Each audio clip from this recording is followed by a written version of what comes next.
আজ আমি তোমাদের জন্য এমন 4টে ইজি আর ডেডলি কিক নিয়ে এসেছি যেগুলো যদি তুমি একবার শিখে নাও তাহলে বারবার এসে থ্যাংক ইউ বলবে। কিন্তু তার আগে আমি তোমাদের একটা কথা বলে দিতে চাই, এই কিকগুলো নিজেকে বাঁচানোর জন্য ব্যবহার করবে, কাউকে হ্যারাস করার জন্য নয়।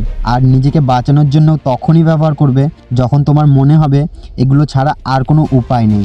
কারণ লড়াই করা কোনো কিছুরই সলিউশন না, এতে দুজনেরই ক্ষতি, সামনের জনেরও আর তোমারও। আর যদি ব্যাপারটা অনেক দূরে এগিয়ে যায় তাহলে কারোর প্রাণও চলে যেতে পারে।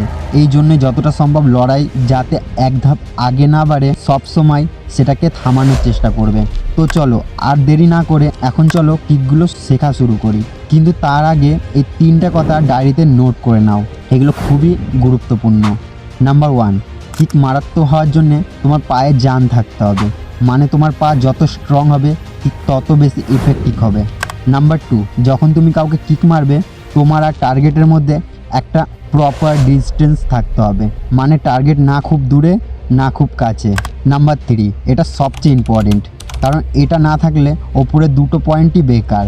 আমি কথা বলছি স্পিড নিয়ে। তোমার কাছে যদি স্পিড না থাকে তাহলে তুমি কিছুই করার আগে সামনের লোক তোমাকে মেরে চলে যাবে। এর জন্যেই স্পিডের সাথে খেলতে শেখো, টার্গেট যেন বুঝতেই না পারে আসলে অ্যাটাক এলো কোথা থেকে। এই 3টে কথা মাথায় রেখে এখন চলো আমরা কিকগুলোর দিকে যাই। Kick number 1, front kick. এটা সবচেয়ে বেসিক কিক আর সবচেয়ে ইজি কিকগুলোর মধ্যে একটা, কিন্তু যদি এটাকে ঠিকভাবে ব্যবহার করা যায় তাহলে এটা ডেঞ্জারাসও হতে পারে। একবার ভাবো কেউ হঠাৎ করে তোমার চিন মানে তোমার থুতনির নিচে একদম স্পিডের সাথে লাথি মারলো, তখন তোমার কি অবস্থা হবে? তোমার জ ভেঙে যেতে পারে, তোমার জিভও কেটে যেতে পারে। আর এই অবস্থা শুধু একটা স্পিড ফ্রন্ট কিক থেকেই হতে পারে। এই জন্যই আমি শুরুতেই বলেছিলাম এই কিকগুলো করা ইজি, কিন্তু যখন কারো গায়ে লাগে তখন হাইলি ড্যামেজ করে। এই জন্যই আবার বলছি এই কিকগুলো তখনই ব্যবহার করবে যখন তোমার এক্সট্রিমলি দরকার হবে। ফ্রন্ট কিকে তোমাকে শুধু 3টে জিনিস ফলো করতে হবে। প্রথম, একটা ভালো ডিস্টেন্স, না খুব দূরে না খুব কাছে। তারপর তোমার হাঁটুটা ওপরে তোলো আর তারপর স্পিডের সাথে টার্গেটে হিট করো। যদি তুমি এটা ডেইলি প্র্যাকটিস করো আর একটা ভালো স্পিড গেইন করতে পারো তাহলে এই সিম্পল কিকটাই ভীষণ ডেঞ্জারাস হয়ে যায়। Kick number 2, side kick. এটাও একটা সিম্পল কিক, আমি বলবো এটা ফ্রন্ট কিকের আপডেট ভার্সন। ফ্রন্ট কিকে তুমি একদম সোজা হয়ে টার্গেটে হিট করো, আর সাইড কিকে নিজের জায়গায় একটু রেস্ট হয়ে কিক করতে হয়। তোমার মনে হয় বেশিরভাগ মানুষ ফ্রন্ট কিক ঠিকভাবে করতে পারবে না, কিন্তু সাইড কিক একদম পারফেক্টলি করতে পারবে, কারণ ফ্রন্ট কিকে মানুষের পা যতটা খোলে সাইড কিকে তার চেয়েও অনেক বেশি খোলে।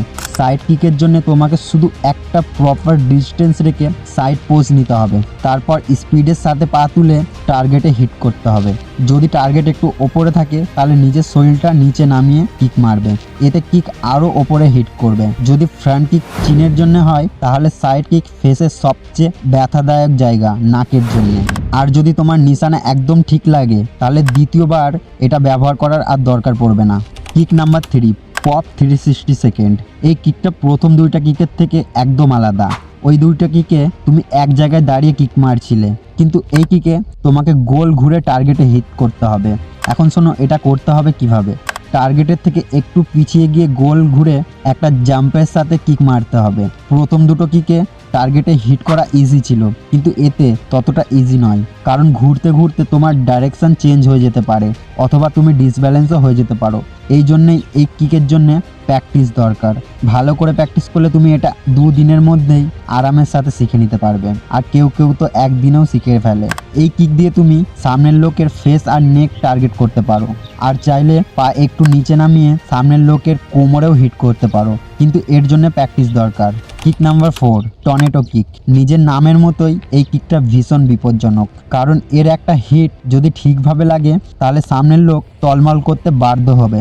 যেমন সাইড কিক ফ্রন্ট কিকের আপডেট ভার্সন, ঠিক তেমনই টর্নেডো কিক 360 সেকেন্ডের আপডেট ভার্সন। 360 সেকেন্ডে তুমি একটা পা ওপরে তোলো, কিন্তু টর্নেডো কিকে তোমাকে 2টো পাই ওপরে তুলতে হবে। এইভাবে দেখতে যতটা হার্ড লাগছে আসলে ততটা হার্ড নয় যদি তোমার 360 সেকেন্ড আসে। আর এখন পর্যন্ত সব কিকের মধ্যে সবচেয়ে বেশি ড্যামেজ এই টর্নেডো কিকে হয়, শুধু একটা পারফেক্ট টাইমিং দরকার।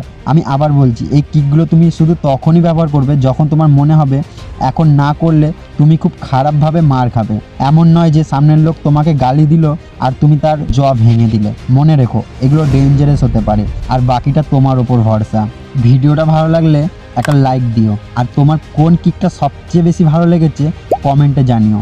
আমি সেলফ ডিফেন্স নিয়ে একটা পুরো সিরিজ আনতে চলেছি, আর এটা ছিল তার প্রথম ভিডিও। আগে আসা ভিডিওগুলোতে আমি তোমাদের অনেক ডিফেন্স মুভ দেখাবো, যেগুলো শিখে তুমি একদম স্ট্রিট ফাইটার হয়ে যাবে। এই জন্যে সাবস্ক্রাইব করে নাও, যাতে চ্যানেলে আপলোড হওয়া ভিডিওগুলো সবার আগে তোমার কাছেই আসে।